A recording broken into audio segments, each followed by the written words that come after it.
دوستو، آج ہم بات کریں گے تاریخ کے اس مشہور مجاہد کے بارے میں جس کو افریقہ کے مشہور دیش لیبیا میں تو ایک نیشنل ہیرو کے روپ میں ہی جانا جاتا ہے، بلکہ ساتھ ہی ساتھ دنیا کے الگ الگ دیشوں میں بھی اس انسان کے بہادری کے قصے سنائے جاتے ہیں۔ جی ہاں دوستو، ہم بات کر رہے ہیں دا لائن آف ڈیزرٹ عمر المختار کے بارے میں۔ عمر مختار کی پیدائش 20 اگست 1858 میں لیبیا کے ایک ایسے گھرانے میں ہوئی جو بہت زیادہ غریب تھا۔ عمر مختار نے اپنی پڑھائی مدرسے سے کی تھی، اور اس طرح سے عمر مختار نہ صرف قرآن کے مکمل حافظ بن گئے بلکہ ساتھ ہی ساتھ ایک بہت بڑے عالم دین بھی بن گئے تھے، اور ان کے علاقے میں ان کو ایک مشہور اسلامک اسکالر کے طور پر بھی جانا جاتا تھا۔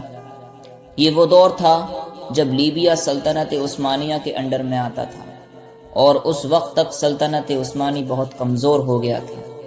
آخر کار 1911 میں اٹلی کی فوج نے سلطنت عثمانی کے اس علاقے یعنی لیبیا پر حملہ کر دیا۔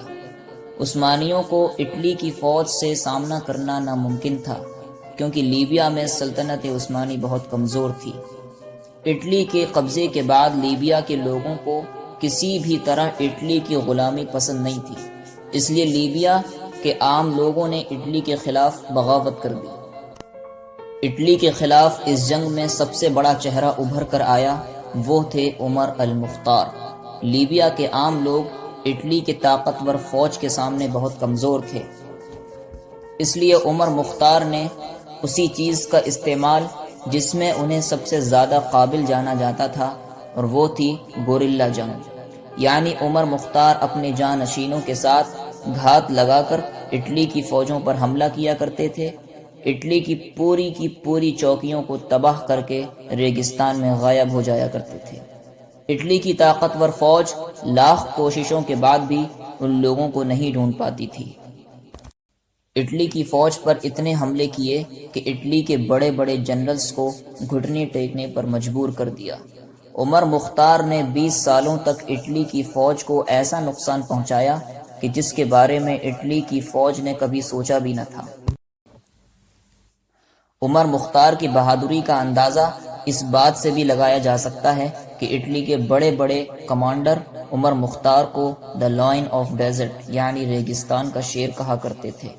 آخر کار اس مجاہد کا یہ شاندار سفر اس وقت ختم ہوا جب لیبیا کے کچھ غدار لوگوں کی مدد سے اٹلی کی فوج نے عمر مختار کو زخمی حالت میں گرفتار کر لیا، اور اٹلی کی ایک عدالت میں مقدمہ چلا کر 16 ستمبر 1931 کو 73 سال کی عمر میں اس مجاہد کو سب کے سامنے پھانسی دے دی گئی۔